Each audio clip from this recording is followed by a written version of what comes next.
Hello, everybody, and welcome to another episode of Encourage Mindset. Alongside me today, I have Brad Strawbridge. Sorry, I'll cut that part. Brad Strawbridge. Brad Strawbridge is the founder and CEO of Capital City Roofing.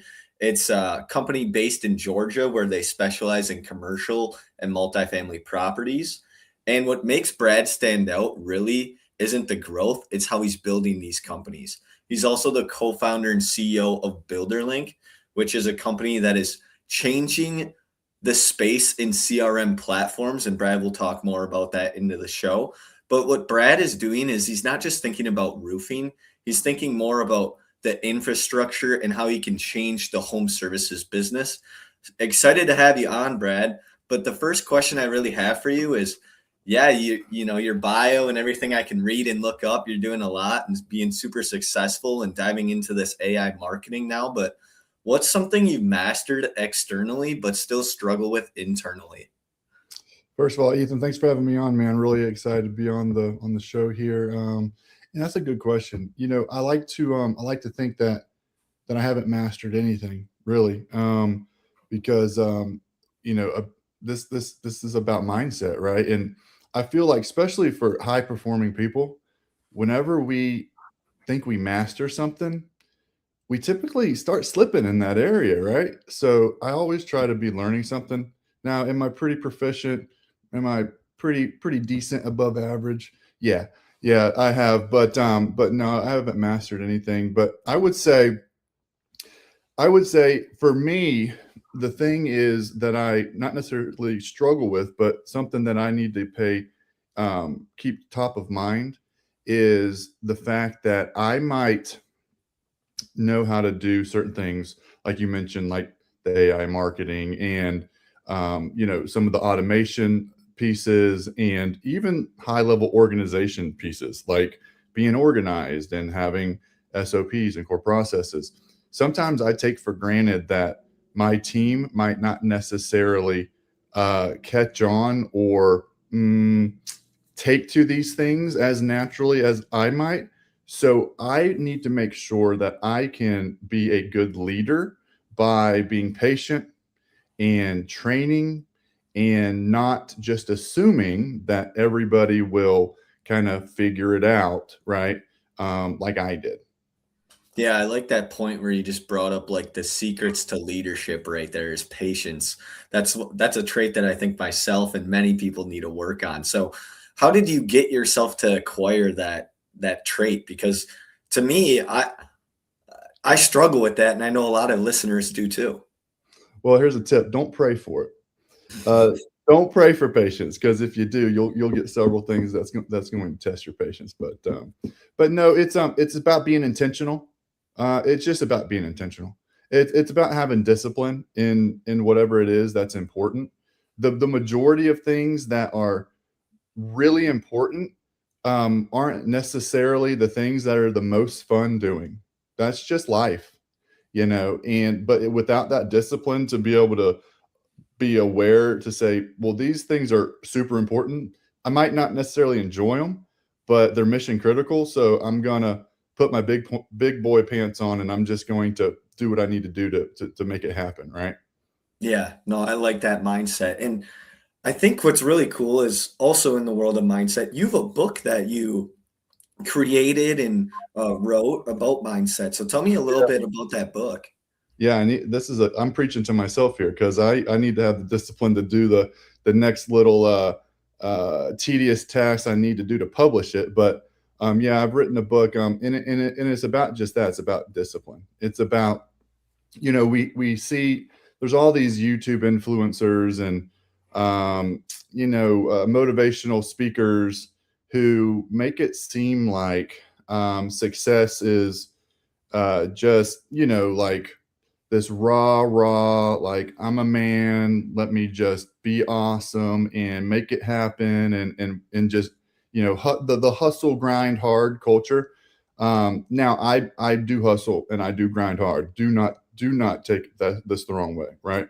But we all know that there's seasons in our life, whether it's a day, a week, hell, even a month sometimes, where, man, we just don't feel like it, right?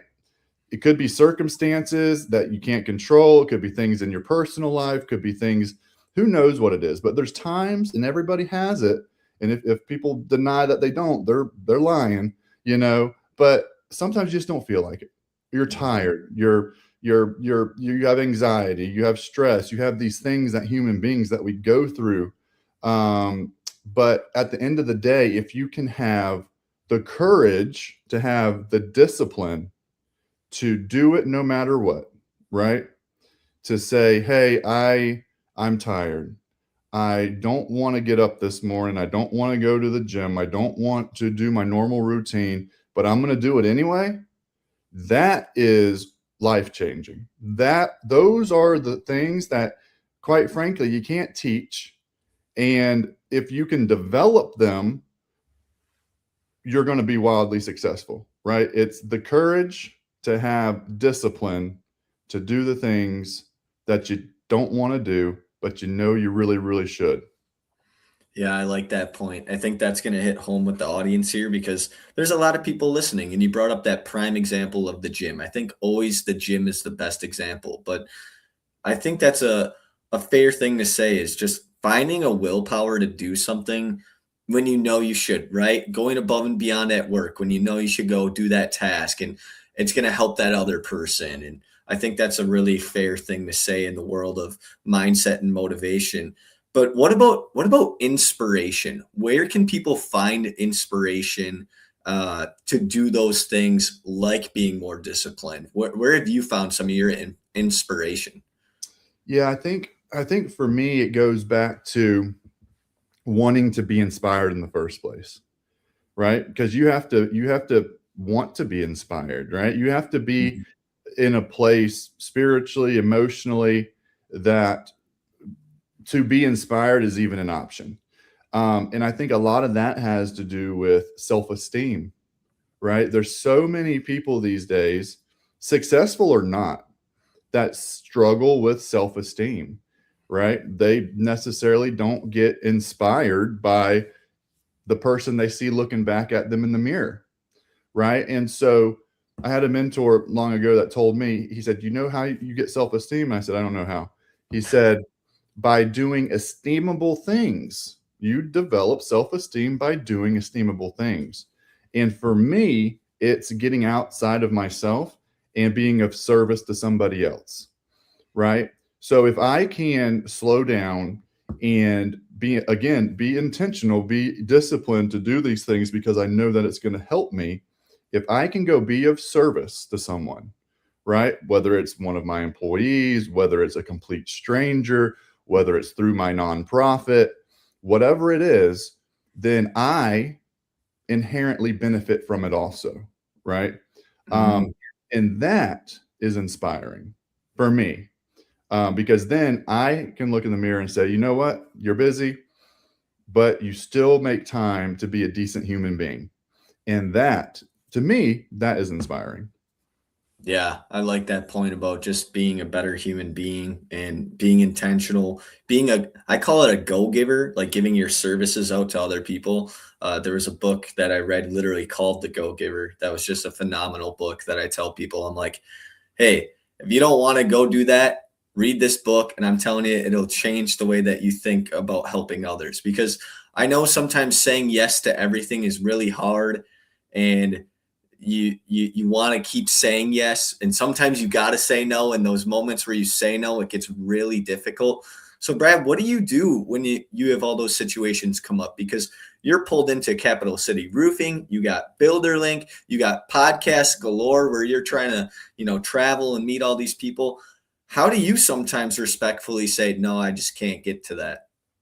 Yeah, that's a good question and a good point, and something that I'm still learning to do. Right, I'm not good at it yet, but I have noticed that it is very important for me to kind of guard my time a little bit, right? And so, I mean, he is kind of that's just is for me. It's coming from experience, right? And I'm learning like, hey, I'll take a call with someone, it goes nowhere, or I take a call with someone, they're just trying to pitch me on some crazy idea that makes no sense, or whatever the case may be. And then I get a little bit better as time goes on to be able to have discernment, really, to Mhm. say, okay, yeah, that's probably not going to make sense. And then I tell my assistant to politely decline, or say I'm not going to be available for a little while or something like that. But it is difficult. It is difficult, especially when you're trying to say yes, right?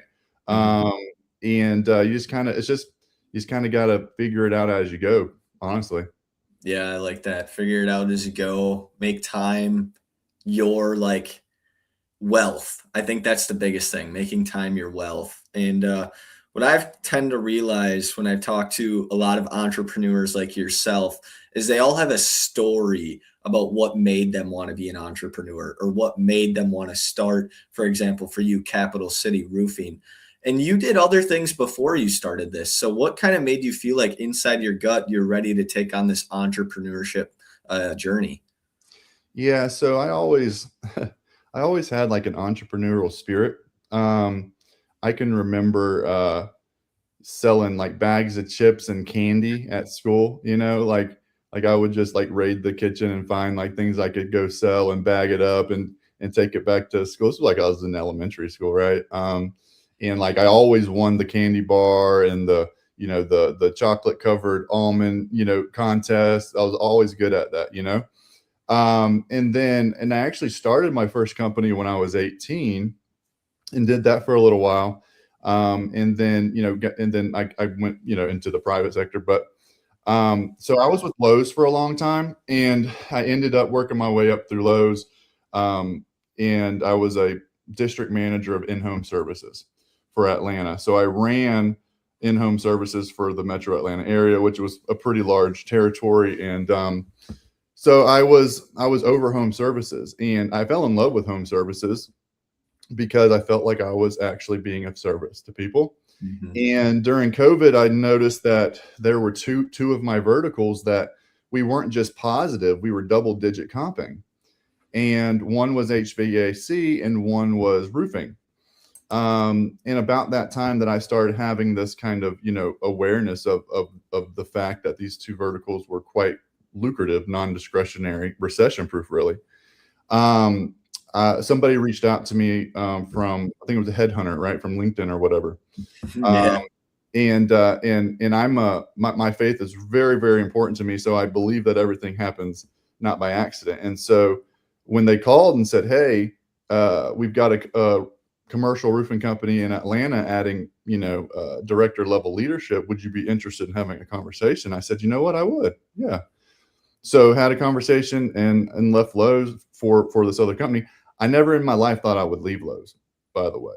Wow. So, started there in my early 20s, and I was there for, over a decade, met my wife there. Very special place in my heart. And Lowe's will always occupy. But anyway, so I ended up leaving Lowe's and got in the roofing industry specifically and fell in love with it. And just I really don't see myself ever leaving the roofing industry, quite frankly. Even when I grow Capital City Roofing and end up most likely exiting at some point, I will always be involved in the roofing industry, whether it's from an advocacy standpoint or an advisory standpoint or whatever the case may be, because I absolutely love it. And so went to work for this other company and did very well at it. And then I told my wife, I said, "Hey, look, we should do this. Like, we should start our own business." Because Tiffany has always worked with me. She worked with me at Lowe's. She worked with me whenever I left. She has followed me everywhere, and she's the best partner, literally and figuratively. So she said, "Hey, let's do it then," and we did. And it'll be 2 years. May, holy moly, it'll be 2 years this coming month. That's Um, awesome. Yeah, in like yeah, 5 days. yeah, man. And so we've had a lot of success in a very short period of time.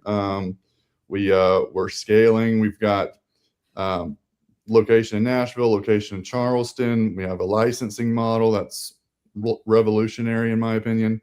And I've got my wife and my best friend right beside me doing it. So it's amazing. That's awesome. And you're in some of the most beautiful cities. I was recently in Charleston for my honeymoon and oh my gosh, walking down King Street, going down, the Battery, going down through Rainbow Row and all that stuff. It was a beautiful town, beautiful city. Yeah, for sure. One of the things that you brought up right there is you said you love it. And I think most entrepreneurs, when they pursue something, they obviously love it or they are obviously really excited about it. And so when you say you love the roofing space, why do you feel so drawn to it? Why do you feel this love for it? Because it has changed my life in a short period of time. It has absolutely changed my life. It's changed my life in many different ways. I've noticed the human component of it, meaning, man, there's so many moving pieces of it that I think get some type of controversy around, right? We've got labor, right? We've got labor and labor shortages, and immigrant workers being taken away and things like that. We have roofing doesn't it doesn't have the best reputation. If roofers are honest with themselves, they know that. So that's a challenge that I have been drawn to, because I feel very missional about changing the perspective that people have about roofers and roofing companies, to really professionalize the roofing industry, and the commercial roofing industry has done a great job at that. But I think that the residential roofing industry, I think there's still quite a bit of work to do to really professionalize that industry, and I like being a part of it, and it's one of the reasons why joining organizations like the NRCA and the Roofing Alliance are so important to me. What I'm really excited about is I just got 2 appointments with the NRCA, one to the residential roofing industry. So I sit on a committee for the NRCA for the residential roofing, and then for workforce development, because I'm passionate about driving awareness to the younger generation, Mhm. to parents of kids, to let them know that a profession in roofing is a real profession. You can make quite a bit of money doing it, and you can help a lot of people doing it. I mean, I don't know if you noticed this before, but the roof is pretty important. It's the roof over your head, man. It doesn't get any more important than that, in my opinion, right? And so we're able to help people, and that's what, quite frankly, fires me up. Yeah, I love that part. And I would totally agree. I think being able to provide a service through being transparent, honest, having the integrity, changing the way that the industry quote unquote felt like it was operating, I think that's huge. And when you're providing a service that puts a smile on people's faces, like a new roof is huge for people, right? Because what if there was a leak or what was going on with that roof prior to you coming out there and giving a quality inspection and really making that homeowner feel like loved, like you were talking about how you love roofing. But you mentioned earlier, you're now starting to be a part of these like conferences, these membership groups, and that's a part of networking and putting yourself out there and really striving to meet people. So, how did you come across starting to do that? Like, if there's a young entrepreneur that wants to get into these things, kind of like you've been doing, how did you start putting yourself into those rooms? Yeah, that's a really good question. And I'll say that this is probably the thing that I'm most proud about my personal development, right? Yeah. It is this, because I'm an introvert. I naturally, am actually pretty shy and kind of reserved, and I'd much rather, read a book and or I'm an introvert. I just am. I have been my whole life. I've always been very, analytical and good at observing things and things like that. But as a business owner, Man, you've got to figure it out. You've got to figure out how to talk to people, right? Because that's what business is. And so early on, and I started this process when I was, an executive with Lowe's, because I had to put myself out there. I used to always say I'm an extroverted introvert, right? Because it takes discipline on my part to put myself out there and do the things that I need to do socially, and from a networking perspective, to positively influence what my goals are, whether it's business or anything else. And then it's having a strategy, right? Because just going out and networking and meeting people for the sake of meeting people, that's not necessarily networking. That's just socializing. And I've got no interest in that, actually. But but so I have a strategy behind it. I know what I want to do. I know what I want to talk about. I know what I want to advocate for. I know who other people in that space. I know who the people that have, that are being recognized. And then having the confidence, quite frankly, to put yourself out there, to reach out and say, hey, introduce yourself and say, hey, I've got something that's worth talking about. Would you like to talk about it? Can we meet for lunch? Can we meet for coffee? Can we get on a Zoom call? What can we do? Let's talk about this. And the more that you do that, if you have conviction in what you're doing and you're competent at what you're doing, because let's not leave that part out. We can't just be delusional about what we're doing, right? But if you have those two things, if you have confidence and competence, then people will take you seriously. And then the opportunities to meet more people will just grow.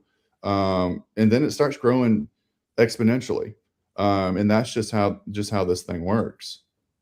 Yeah, I would say I totally agree with those points, but what do you tell the people that they get rejected the first few times? Like, I'm sure when you were in a room, you got rejected a few times, and obviously you've been in sales and selling roofs for quite some times, and even just at Lowe's, you've been selling services too. But like, how do you get people to like overcome that fear of rejection? Because that's a common fear that like everybody has, whether it's career, personal development, just, fear's everywhere today. Yeah. Yeah, no, fear is the worst thing in the world, man, and it's everywhere. And there's so many things to be afraid of.